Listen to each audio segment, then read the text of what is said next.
This is a dark day for our state. It's a tragic day for our nation. And I want to be very clear that this is a political assassination. We are celebrating 250 years of the founding of this great nation. That founding document, the Declaration of Independence, that this great experiment on which we embarked together 250 years ago, that we are endowed by our Creator with certain unalienable rights. The first one of those is life. And today, a life was taken. Charlie Kirk was first and foremost a husband and a dad to two young children.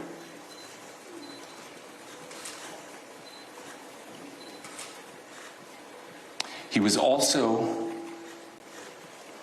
very much politically involved, and that's why he was here on campus. Charlie believed in the power of free speech and debate to shape ideas and to persuade people. Historically, our university campuses in this nation and here in the state of Utah have been the place where truth and ideas are formulated and debated. And that's what he does. He comes on college campuses and he debates. That is foundational to the formation of our country, to our most basic constitutional rights.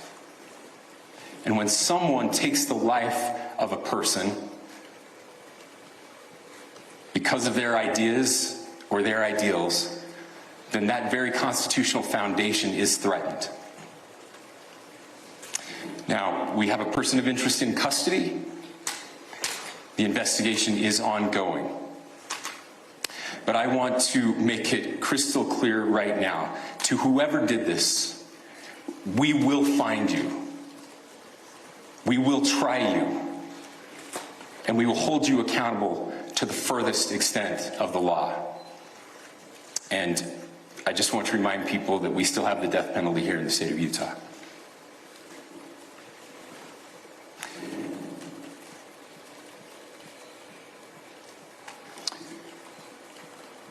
Our nation is broken.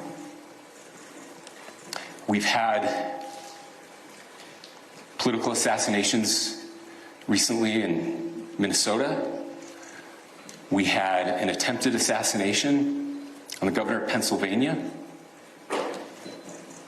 And we had an attempted assassination on a presidential candidate and former president of the United States, and now current president of the United States. Nothing I say can unite us as a country. Nothing I can say right now can fix what is broken. Nothing I can say can bring back Charlie Kirk. Our hearts are broken.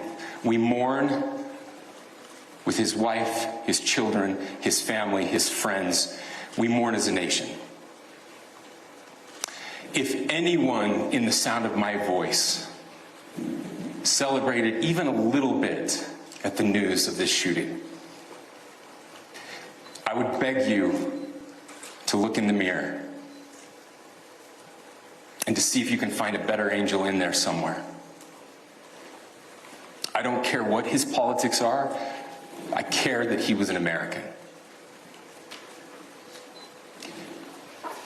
We desperately need our country.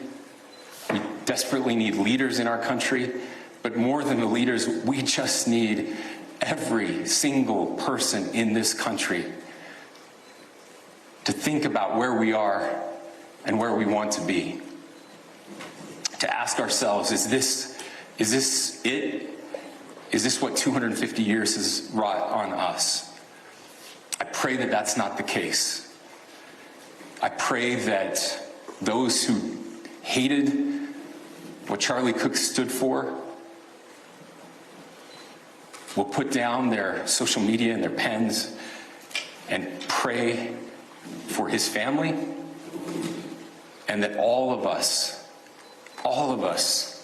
will try to find a way to stop hating our fellow Americans.